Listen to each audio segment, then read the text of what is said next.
melaporkan gue kasus dugaan pemerasan dan TPPU, pencucian uang. Katanya pelaporannya 2024 ya? Iya 2024 akhir. Iya akhir, jadi cepet banget, nggak sampai 1 bulan. Nah terus habis itu dia melaporkan gue ke Polda Cyber, ya kan, katanya gue memeras dia. Padahal inti ceritanya adalah dia itu nyari gue, karena gue punya salah satu produk dia yang berbahaya, yang ada jarum suntiknya. Nah itu tuh. Yang tidak boleh diperjualbelikan di e-commerce. Karena kan kalau ada jarum suntiknya berarti kan lo harus melakukannya di klinik atau sama orang-orang yang berkompeten, ya kan. Tapi dia jual di e-commerce berarti kan bisa dipakai sama orang-orang yang tidak mengerti apa-apa. Pokoknya lo pakai aja karena katanya bisa glowing, bisa sehat mukanya apa segala macam. Nah gue punya, dia tahu. Terus dia mencarilah nomor telepon gue ke teman-teman terdekat gue. Nah dia ngubungin Dokter Oki. Jadi nggak semerta-merta gitu ya Nikita Mirzani itu kayak mencari produk atau mereview sebuah produk gitu ya dengan apa yang dia mau atau dengan tujuan tertentu, karena memang dia pure mereview produk tersebut gitu. Kalau kita ngomongin sejauh ini, kenapa sih harus mereview ya, sedangkan dia sendiri punya produk sendiri gitu, misal apa nggak kesannya pengusaha satu dengan yang lain ini akhirnya kayak terkesan menjatuhkan gitu ya. Tapi di sini kalau bukan nih kita yang speak up, sejauh ini siapa? Coba, ada nggak? Nggak ada kan, gitu. Setelah ada Doktif ya, kemudian di kita, Doktif ya sekedar mereview. Kemudian Doktif ketika itu naik ya setelah juga mendapatkan dukungan dari Nikita gitu sebenarnya. Ya gitu, walaupun tanpa mereka bergabung pun, review-review skincare ketika itu ya dengan tagline dunia perskincarean yang sedang tidak baik-baik saja itu sudah mulai ramai dan marak diperbincangkan ya di Indonesia ini. Kemudian Nikita turut mensupport hal itu gitu ya. Ya triggernya memang itu, ada suatu produk yang tidak semestinya diperjualbelikan di e-commerce gitu loh. Segampang itu untuk konsumen ini mendapatkan produk yang harusnya itu hanya bisa didapatkan di sebuah klinik atau perawatannya itu di kliniknya langsung gitu. Dia ngomongin Dokter Oki berkali-kali, sampai puluhan kali tuh ada kan di WhatsApp-nya. Sama Dokter Oki nggak direspon.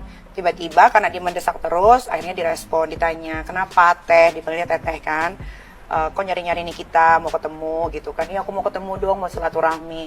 Kalau misalkan dia tidak menjual barang berbahaya, skincare berbahaya, untuk apa cari Nikita Mirzani? Itu dia tuh poinnya tuh. Dokter Oki telepon gue, karena kan Dokter Oki itu kan selain bos juga udah kayak saudara. Terus dia bilang, Nik ini ada Reza mau silaturahmi. Ngapain silaturahmi sama gue? Kamu bilang gitu, nggak mau dok.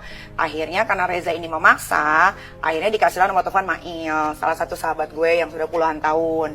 Itu dikasihlah nomor teleponnya Mail ke si Reza ini, kan? Udah dikasih nomor teleponnya Mail ke Reza ini. Reza nelponin Mail terus. Mail tadi nggak mau angkat, tapi telepon ke beberapa diangkat. Ditanya ini siapa, bla bla bla gitulah ya. Ini Dokter Reza, aku mau dong diketemuin sama Kak Niki. Ini sesuai sama rekaman 9 menit yang si Reza Ratu Flexing ini rekam dan sudah dijadikan barang bukti di Cyber Polda. Dan gue dengar, alhamdulillah dia rekam, karena dari rekaman itu jelas sekali tidak ada pemerasan atau pemaksaan, apalagi pengancaman. Karena dari awalnya bilang, Kak aku mohon dong mau diketemukan sama Kak Niki, karena aku sudah 1 bulan lebih tidak jualan. Soalnya apapun yang Kak Niki omongin, apalagi dia posting, pasti orang percaya. Berarti kan kekuatan mulut ini kan bahaya kan? Reza sendiri mencari dan ngomong sendiri dia. Gitu. Itu ada rekamannya. Ya udah, terus Mail bilang, ketemu mau ngapain? Tetap bilangnya mau silaturahmi. Nah, karena Mail sedikit cong, dia bilang, kalau ketemu Nikita nggak bisa silaturahmi begitu aja, dia kan artis. Gitu. Ya dong, gue kesini aja dibayar, apa gratis? Enggak kan? Gitu, ya kan? Terus terjadilah pembicaraan 9 menit itu. Mail dipaksa intinya untuk menyebutkan nominal, ya kan? Dia dipaksa untuk menyebutkan nominal. Si Reza ini bilang, udah Il nggak apa-apa, sebutin aja harganya berapa, gitu kan? Mail udah bilang tuh di telepon, nggak mau, nggak enak. Dia bilang, nggak apa-apa, siapa tahu aku bisa, katanya. Ya udah, karena Dokter Reza memaksa, katanya gitu kan. Ya udah aku sebut ya, tapi aku nggak enak nih, tetap begitu. Ya udah 5M. Ya, itu jelas ya rekamannya kemarin. Ya sudah. Akhirnya itu menyebutkan nominal 5M tersebut gitu ya. Viral deh sampai sekarang gitu. Ini kita masuk deh gitu. Coba nih. Ya sebenarnya seperti itu sih ya kronologi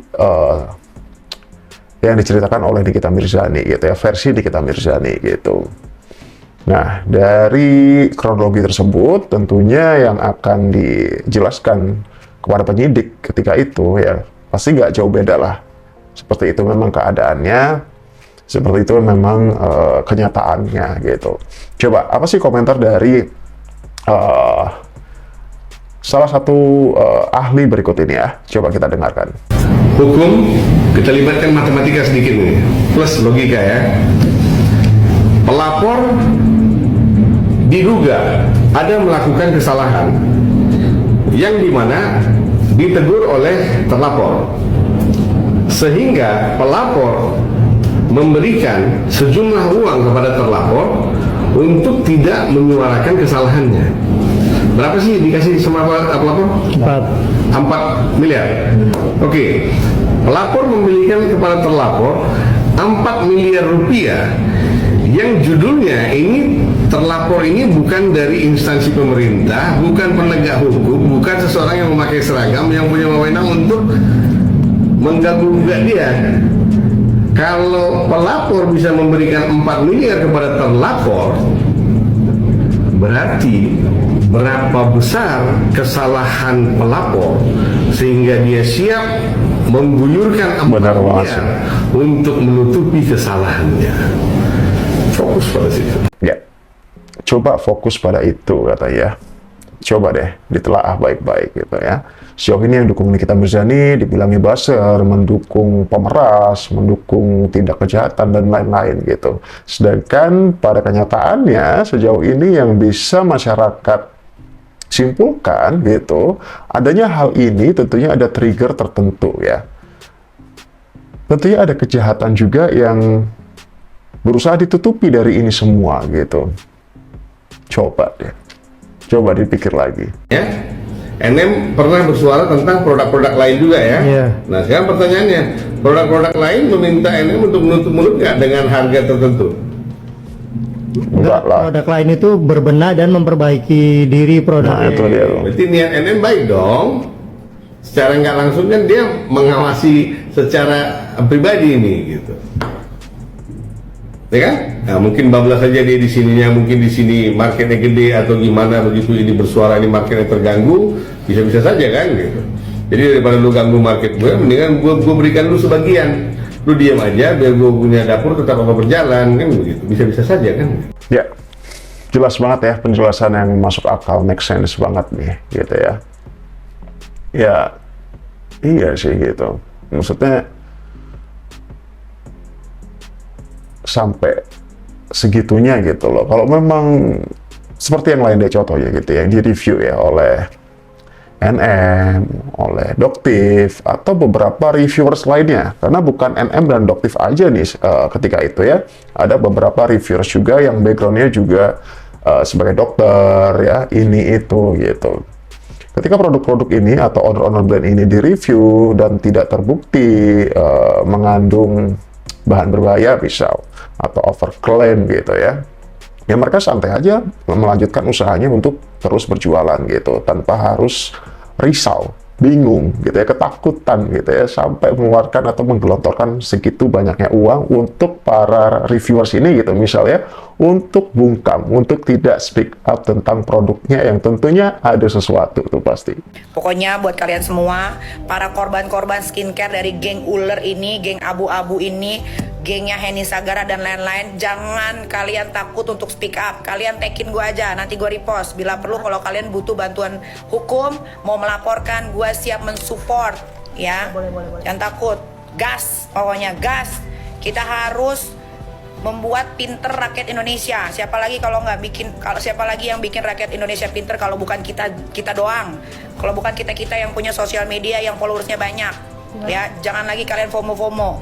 Nggak usah kalian beli tuh skincare lagi yang dari si geng-geng ular, geng-geng si abu-abu, nggak usah. Ya dia aja nggak ada yang pakai skincare sendiri karena mereka tuh tahu betul yang mereka jual itu tidak ada manfaatnya. Lebih banyak mudorotnya, berbahaya. Ya, betul. Kalau bukan kita itu siapa lagi gitu nih kita bilang ya gitu.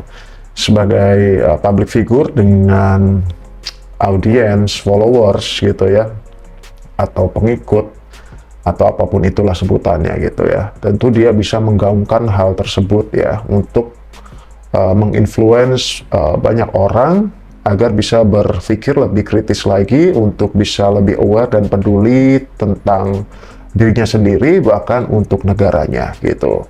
Kemudian kenapa sih kemarin itu ya ada suatu pertemuan ketika itu atau undangan yang ditujukan yang katanya ya dari Komisi 9 atau apalah itu, yang akhirnya menghadirkan beberapa owner brand ini untuk datang ke sana, namun ternyata itu malah mendapatkan cibiran karena waktu dan tempatnya yang tidak pas gitu. Kenapa mereka harus datang menghadap kepada DPR, kenapa tidak langsung kepada BPOM? Itu juga menjadi pertanyaan, atau pada Menteri Kesehatan lah gitu ya untuk mengadukan hal tersebut gitu. Nah, sebenarnya kemudian juga dari penyampaian beberapa ahli kemarin ya gitu, kenapa sih BPOM ini terkesan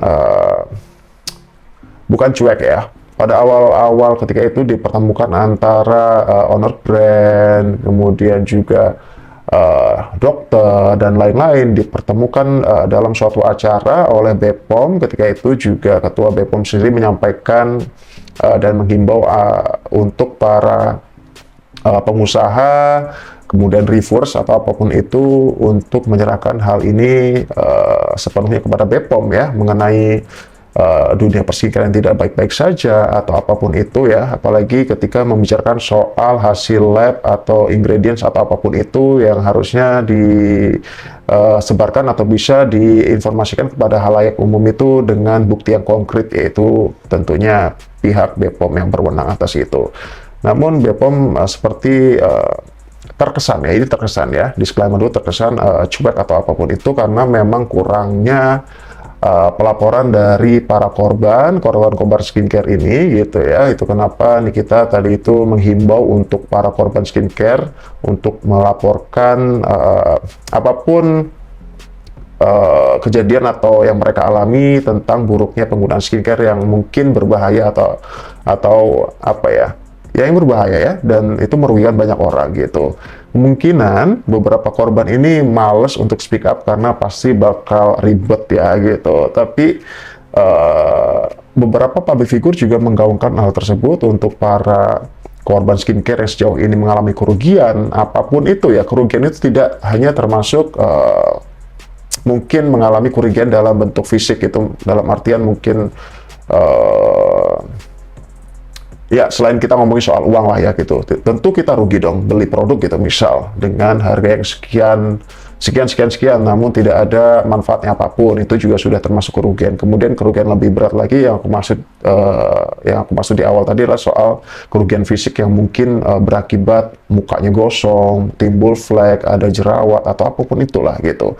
Untuk bisa warga Indonesia atau korban-korban ini untuk segera speak up ya, agar pihak BPOM atau pihak yang berwenang lainnya itu bisa lebih bertindak dengan cepat gitu. Tanpanya ada pelaporan atau pengaduan tentang itu ya, BPOM mau bertindak seperti apa gitu. Karena jelas satu-satunya ya itu gitu, dengan beberapa pelaporan dari masyarakat tentu akan ada tindakan yang tegas ke depannya gitu.